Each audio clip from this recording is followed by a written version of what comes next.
세 군데가 되겠습니다. 먼저 누가복음 23장 13절에서 15절 말씀입니다. 누가복음 13장 23장 13절에서 15절 말씀입니다. 빌라도가 대제사장들과 관원들과 백성을 불러 모으고 이르되 너희가 이 사람을 백성을 미혹하는 자라 하여 내게 끌어왔도다. 보라, 내가 너희 앞에서 사실하였으되 너희의 고소하는 일에 대하여 이 사람에게서 죄를 찾지 못하였고 헤롯이 또한 그렇게 하여 저를 우리에게 도로 보내었도다. 보라, 저의 행한 것은 죽일 일이 없느니라. 그러므로 때려서 놓겠노라. 다음은 누가복음 23장 22절에서 25절까지 말씀입니다. 23장 22절의 말씀. 빌라도가 세 번째 말하되 이 사람이 무슨 악한 일을 하였느냐. 나는 그 죽일 죄를 찾지 못하였나니 때려서 놓으리라 한데 저희가 큰 소리로 재촉하여 십자가에 못 박기를 구하니 저희의 소리가 이긴지라. 이에 빌라도가 저희의 구하는 대로 하기를 언도하고 저희의 구하는 자 곧 밀란과 살인을 인하여 옥에 갇힌 자를 놓고 예수를 넘겨주어 저희 뜻대로 하게 하니라. 다음은 마태복음 5장 37절 말씀입니다. 마태복음 5장 37절 말씀입니다. 마태복음 5장 37절 말씀. 오직 너희 말은 옳다 옳다 아니라 아니라 하라. 이에서 지나는 것은 악으로 쫓아나느니라. 이는 하나님의 말씀이니라.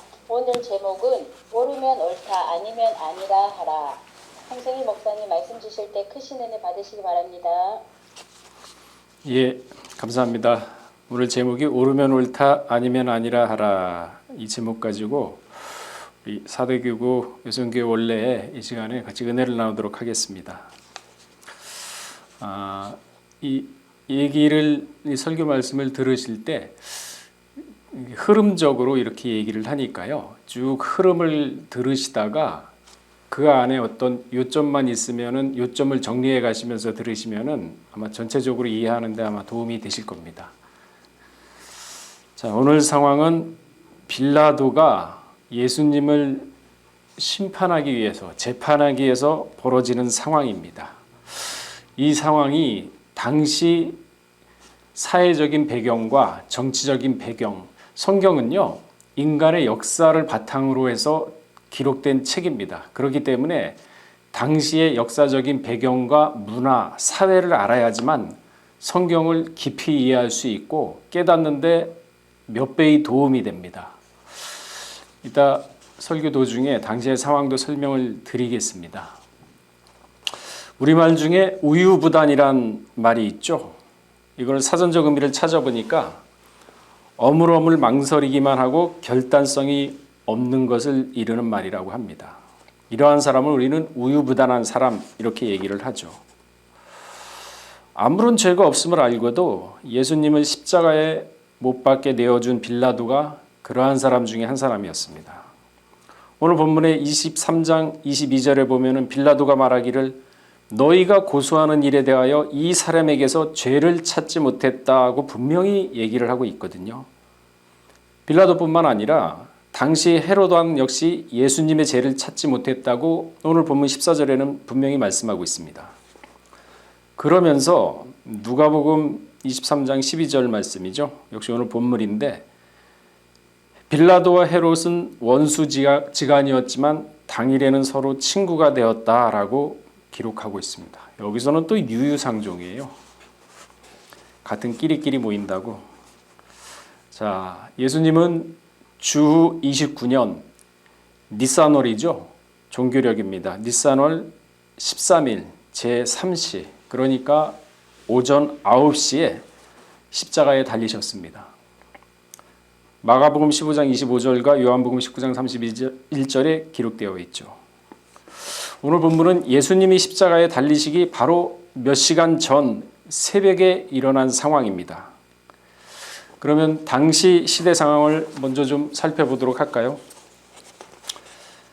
갈라디아 4장 4절에 보면요. 때가 참에 하나님이 그 아들을 보내사 여자에게서 나게 하시고 율법 아래 나게 하신 것은 이렇게 기록하고 있습니다. 때가 찼으니까 하나님이 예수를 보냈다 그랬습니까? 어떤 때입니까? 이스라엘 백성이 나라를 잃었을 때예요.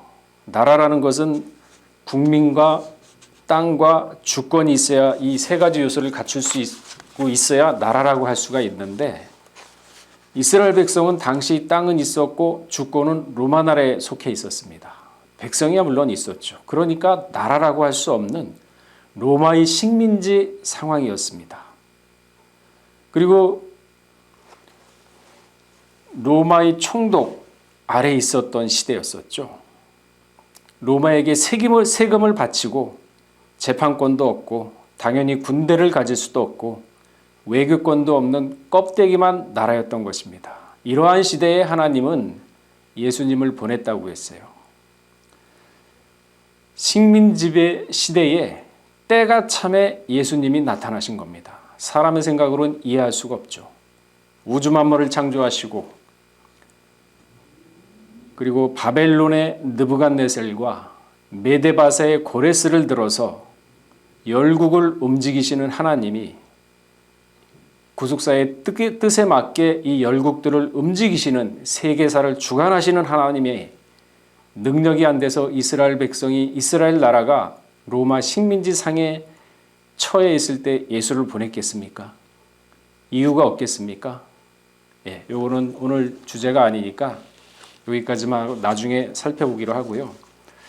당시 이스라엘은 분본 왕이 다스리고 있었습니다.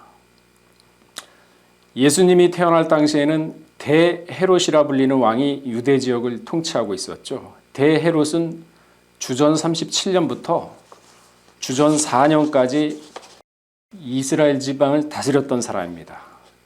주전 4년에 예수님이 태어났죠. 그 대헤롯이 바로 예수님이 태어났을 때 유대 지방을 지배했던 왕입니다. 이 대헤롯이 5명의 아들이 있었는데 그 아들들을 좀 살펴볼까요? 아리스토블루스, 그리고 헤롯 빌립, 헤롯 아켈라오, 헤롯 안티파스, 그리고 빌립, 이렇게 5명이 있었습니다. 이 중에 성경에 직간접적으로 언급되는 인물은 헤롯 아켈라오와 헤롯 안티파스 그리고 빌립입니다. 이 헤롯 아켈라오와 헤롯 안티파스는 부모가 같습니다. 그런데 아리토스 블루스와 헤롯 빌립과 그리고 그냥 빌립은 배다른 형제들입니다. 여기 헤롯 아켈라오는요, 유대와 이둠의 사마리아 일부 지역의 분본왕이었습니다. 그리고 헤롯 안티파스는 갈릴리아 베리아 지역을 통치하는 분본왕이었습니다. 그리고 헤롯 빌립은 이두메와 갈릴리 동부 지역을 통치하고 있었습니다. 이처럼 헤롯이 죽고, 대헤롯이죠. 헤롯 대왕이 죽고 나서 이 3명의 아들들에게 나라를 분분해 줬는데 이 한 나라를 여러 갈래로 나눠서 다스리는 왕을 분본왕이라고 부릅니다. 분할해서 통치한다고 해가지고 그런 명칭이 붙었죠. 자, 그러면 헤롯 아켈라오를 좀 살펴볼까요? 마태복음 2장 22절에 한 번 성경이 나옵니다. 예수님이 태어났을 때 아버지 대헤롯이 2살 이하의 어린이를 죽이자 예수님이 애굽으로, 이집트죠. 애굽이 이집트입니다. 이집트로 피난 갔다가 다시 유대 지역으로 들어가게 됩니다. 그런데 갈릴리로 올라가서 살게 된 경위를 알려주는데 그때 그 자리를 이어받은 사람이 바로 헤롯 아켈라오입니다. 헤롯 아켈라오. 마태복음 2장 22절에 그 말씀이 있죠. 헤롯 아켈라오가 그 부친 헤롯을 이어 유대의 임금됨을 듣고, 이 헤롯 아켈라오는 유대 지역을 다스리는 분본왕이었거든요. 거기로 가기를 두려워하더니 꿈에 지시하심을 받아 갈릴리 지방으로 떠나가. 거기로 가기를 두려워했다 그랬거든요. 이 헤롯 아켈라오 성격이 어떤지 좀 이따 말씀을 드리겠습니다. 그래야 왜 예수님 부모가 이 사람을 두려워해서 갈릴리로 갔는가? 그러기 때문에 갈릴리로 갔기 때문에 성경 말씀이 또 응해진 거거든요. 이런 역사적 상황, 정치적 상황이 성경에 예언을 이루기 위해서 그대로 움직인다는 것을 우리는 발견할 수 있어야 됩니다. 자, 헤롯 안티바스에 대해서 살펴보기로 하겠습니다. 갈릴리아 베레와 지역의 분봉왕인데 이 사람은 주전 4년부터 39년까지 그 지역을 통치했던 왕입니다. 그러니까 예수님의 공생의 3년 기간 중에 나오는 헤롯이 바로 이 헤롯 안티파스입니다. 오늘 본문의 헤롯도 바로 이 안티파스거든요. 이 헤롯이 헤롯 빌립의 아내 헤로디아, 그러니까 자기 동생의 아내를 뺏은 사람이 바로 이 헤롯 안티파스예요. 이 일로 세례 요한이 책망을 했죠. 그러니까 세례 요한을 헤로디아의 딸이 생일날 참수용을 요구하자 목 잘려 죽게 됩니다. 그 말씀이 마태복음 14장 6절에서 11절까지 기록되어 있죠. 그게 바로 헤롯 안티파스입니다. 그리고 또한 빌립, 헤롯이 아니고 그냥 빌립, 이방인들이 많이 사는 갈릴리 동북부 지역을 다스렸던 사람입니다. 성경에서는 데가볼리 지역이라고 얘기를 하는데요. 우리가 잘 아는 가이사라 빌립보를 빌립이 세운 도시입니다. 가이사라 빌립보. 이 도시는요, 로마 황제 카이사라를 기르기 위해서 지은 도시입니다. 그러니까 이것만 보아도 당시 분봉왕이 자신의 권력과 기득권을 유지하기 위해서 로마 황제 가이사에게 얼마나 아부를 했는지 우리는 엿볼 수 있는 대목입니다. 만일 지금 우리 지자체장이며 이런 사람들이 현재 대통령한테 아부하기 위해서 하나의 도시를 만들어 가지고 그 성을 바친다 그러면 여러분 지금 어떻게 생각을 하시겠어요? 그걸 받아들일 수 있을까요? 물론 시대는 다르지만 이 당시에는 가이사에게 충성하기 위해서 이러한 행위를 했던 겁니다. 그게 또한 자연스러웠고, 이 가이사라 빌립보는 마태복음 16장 13절에 보면은 예수님이 제자들과 가다가 이 가이사라 빌립보에서 인자가 누구냐고 물었던 곳입니다. 예수께서 가라사대 가이사라 빌립보에 이르러 제자들에게 물어가되 사람들이 인자를 누구라 하느냐 이렇게 물어봤던 곳이 바로 이곳이죠. 자, 그리고 오늘 또 다른 인물, 중심적인 인물은 바로 빌라도입니다. 당시 총독이었습니다. 총독과 분봉왕은 그러면 무슨 차이가 있는가? 그러면 예수님 당시에는 왜 이렇게 정치적으로 복잡한 것인가? 요거를 잘 아시면은 성경을 보는데 많은 이해와 깨달음이 있을 겁니다. 분봉왕은 마땅히 그 나라의 사람을 세워가지고 뽑아가지고 세우는 사람이 분봉왕인데 마땅한 인물이 없을 때 본국에서 직접 사람을 보냅니다. 이것은 총독이라고 합니다. 그래서 빌라도는 본국에서 직접 파견한 총독이었던 것입니다. 분봉왕은 헤로당, 대헤로당, 그러니까 예수님 당시에 2살의 어린을 죽였던 그 사람들의 아들들한테 물려줬지만은 이 빌라도 총독은 직접 로마에서 파견한 사람입니다. 그러니까 누가 더 충성스럽겠습니까? 빌라도가 더 충성스럽죠. 로마 입장에서 봤을 때는. 포로 시대 때 느헤미야가 총독으로 갔었죠. 그리고 바벨론의 느부갓네살도 여호야긴을 잡아가고 숙부인 시드기야를 거의 총독 수준의 왕으로 세웠습니다. 그리고 애굽의 바른누고도 백성들이 세운 여호아스를 잡아가고 대신에 여호야긴을 왕으로 세웠죠. 이처럼 자신의 말을 잘 듣는 사람을 통치자로 세우는 것이 식민 정책입니다. 이스라엘도 이 당시에 그랬습니다. 왜 총독을 그러면은 세웠는가? 빌라도가 다스렸던 지역은 유대와 사마리아 지역입니다. 예루살렘 성이 있는 곳이죠. 자, 대헤롯은 예수님 당시에 2살 이하 어린을 죽였던 대헤롯은 죽고 나서 아들들에게 땅을 분배했습니다. 그 중에 아켈라오가 유대 지역을 다스리는데 문제가 발생했어요. 이 아켈라오는 너무 야만적이고 독재를 한 거죠.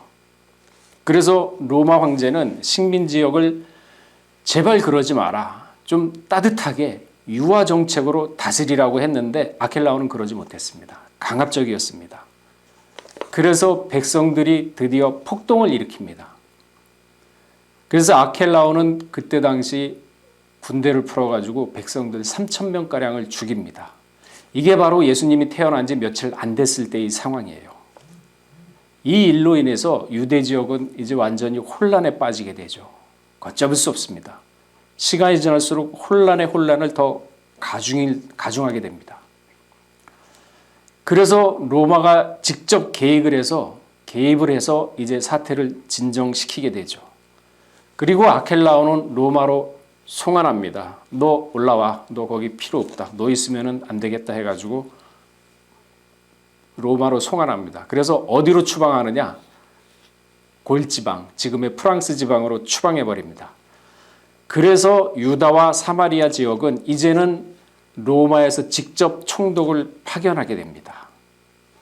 그래서 첫 로마 총독이 코프니우스, 그리고 2대 총독이 마르쿠스 암비비우스, 3대 총독이 안토니우스 루푸스, 4대가 우리가 잘 아는 4대가 발레리우스 그라투스, 그리고 5대가 우리가 잘 아는 빌라도입니다. 폰티우스 필라투스. 이 사람이 주전 26년부터 36년까지 총독을 하게 됩니다. 그래서 빌라도는 당시 로마 황제에게 충성을 보여야만 자기의 권력과 지위, 부귀의 영화를 유지할 수가 있었던 겁니다. 그래서 요한복음 19장 12절에 보게 되면요. 뭐라고 기록되어 있냐면 이러므로 빌라도가 예사를 놓으려고 힘썼으나 빌라도가요. 예수님 놓으려고 그랬어요. 처음부터 그러려고 그랬던 건 아닙니다. 유대인들이 소리질러 가로되 이 사람을 놓으면 가이사의 충신이 아니니이다. 무릇 자기를 왕이라 하는 자는 가이사를 반역하는 것이니이다. 이게 두려웠던 겁니다. 총독으로서 갔는데 가이사의 충성이 아니라는, 폭동이 또 일어날까 봐 겁나는 이런 상황에서 예수를 놓으려고 했거든요. 그러나 빌라도는 그러지 못했죠. 우유부단했죠. 마태복음 19장 20절에서 22절에 보게 되면은 무슨 말이 있냐면은 청년이 가로되 이 모든 것을 내가 지키었사오니, 그러니까 부유한 거죠. 부유한 청년이 예수님께 와서 내가 어떻게 하면 내 세를 따질까 그러니까 네 재물을 다 나눠주고 나를 쫓으라 하니까 갔습니다. 이 빌라도는 바로 이런 사람이에요. 권력과 부와 기득권을 놓치기 싫었던 사람이죠.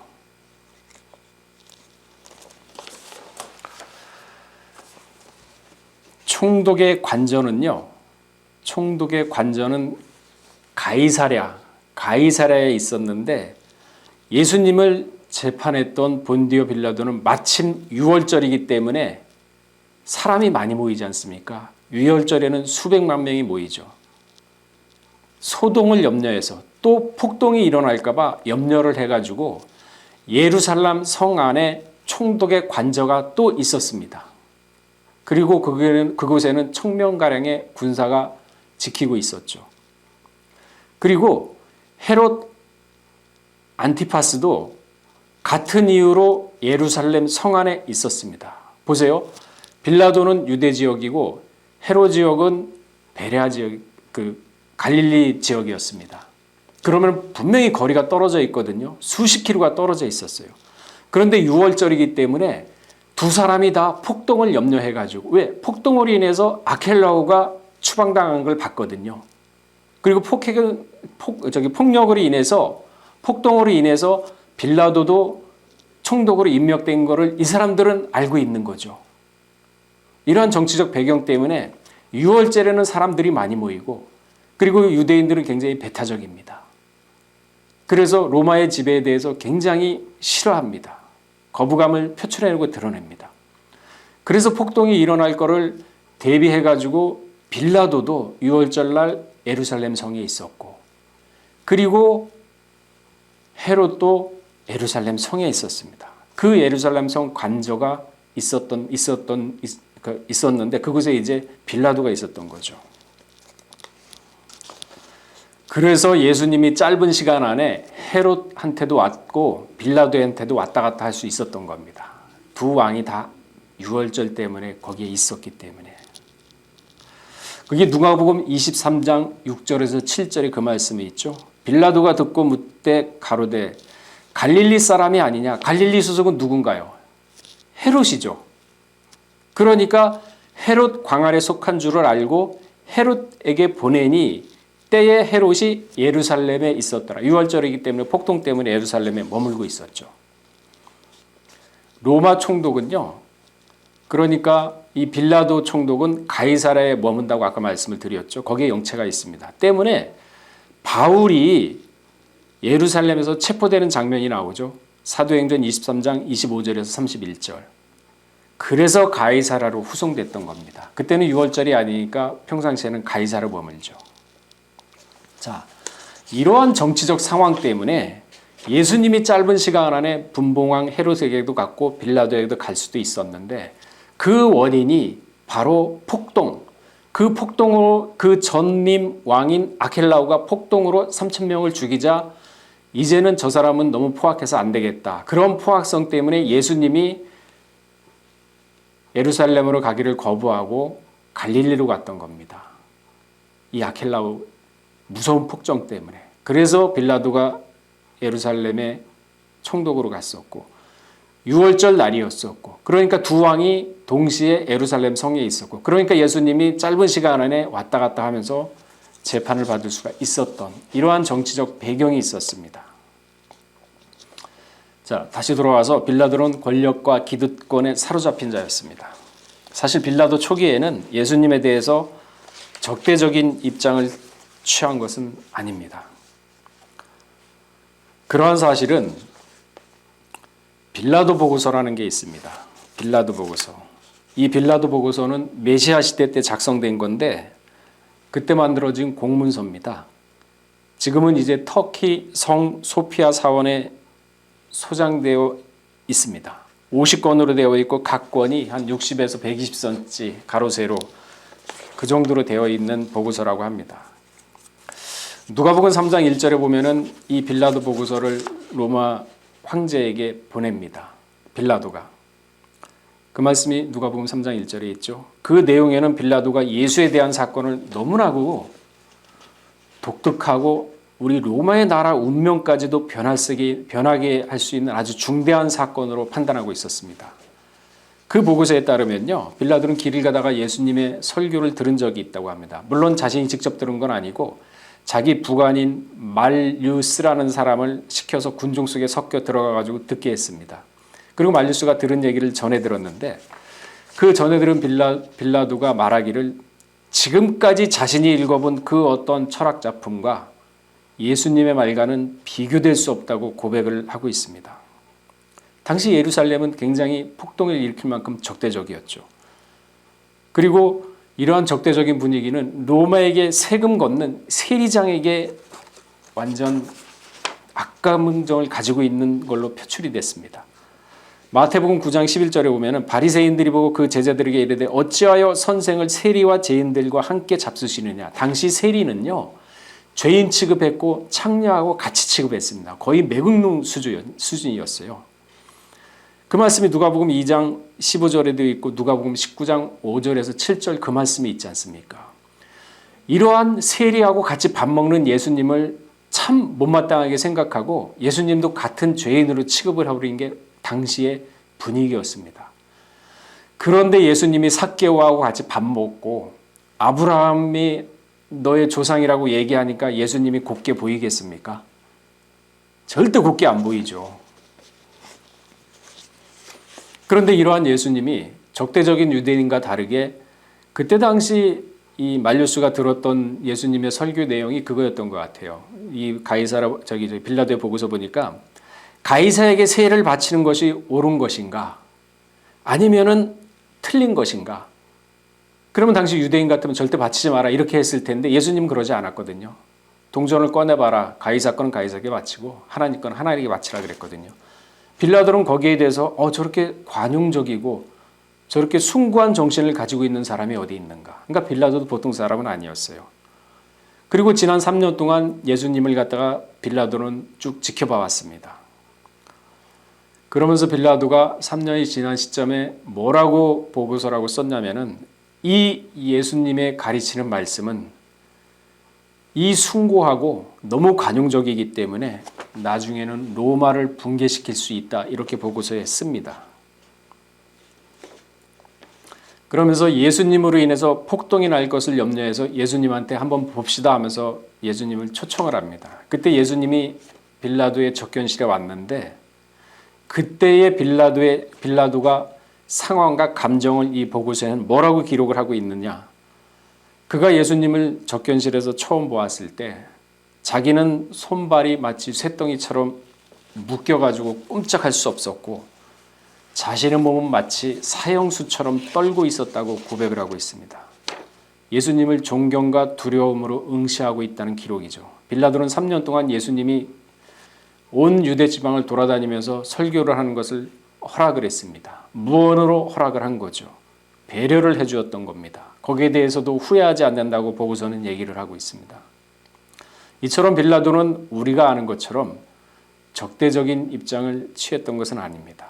그리고 빌라도는요, 그의 아내가 누가복음 27장 19절에 뭐라 그랬습니까? 예수를 정죄하지 말고 분명히 놓아주라 그랬거든요. 그런데 27장 19절에 보니까 총독이 재판 자리에 앉았을 때 그 아내가 사람을 보내어 가라되 앉았을 때 재판을 하기 직전에 사람을 보냈습니다. 얼마나 두렵고 떨렸는지. 저 사람은 옳은 사람이다. 아무 상관하지 마소서. 오늘 꿈에 내가 그 사람에 인하여 애를 많이 썼나이다. 여기 애를 많이 썼다는 것은 원어를 찾아보면 감각적으로 고통스러움을 경험했다는 겁니다. 몹시 병을 앓을 정도로 그러한 경험을 했다는 겁니다. 그래서 그 꿈에 느꼈던 것이 마치 현실처럼 느껴지기 때문에 내가 직접 경험을 한 것처럼 느껴지기 때문에 저 사람은 정죄를 하면 안 된다 하고 예사로운 사람이 아니라고 재판전에 앉았을 때 바로 판결하기 직전에 아내가 사람을 보내서 제발 정죄 좀 하지 말라고 간청을 했습니다. 그리고 빌라도도 예수님에 대해서 우호적이었거든요. 죄가 없다는 사실 분명히 알았어요. 그러나 나라가 폭동이 일어날 것을 염려하고 당신은 가이사의 충성이 아니라는 그 말이 두려워서 인류 역사에 전무후무한 죄를 범하고 말죠. 지는 손을 씻었다고 그러고 나는 이 죄를 갖다가 상관이 없다고 하지만은 당시 이스라엘 백성들한테는 재판권이 없습니다. 사형권이 없습니다. 왜? 주권이었기 때문에. 그래서 로마 총독 빌라도에게 왔는데 빌라도가 정죄를 하고 말이죠. 그래서 우리는 주일마다 빌라도를 씹지 않습니까? 사도행전 하면서. 이 같은 상황을 생각해 봤을 때 만일 빌라도가 예수님을 죽인다는 것이 무슨 의미인지 알았다면 당시 대제사장들에게 내어줬을까요?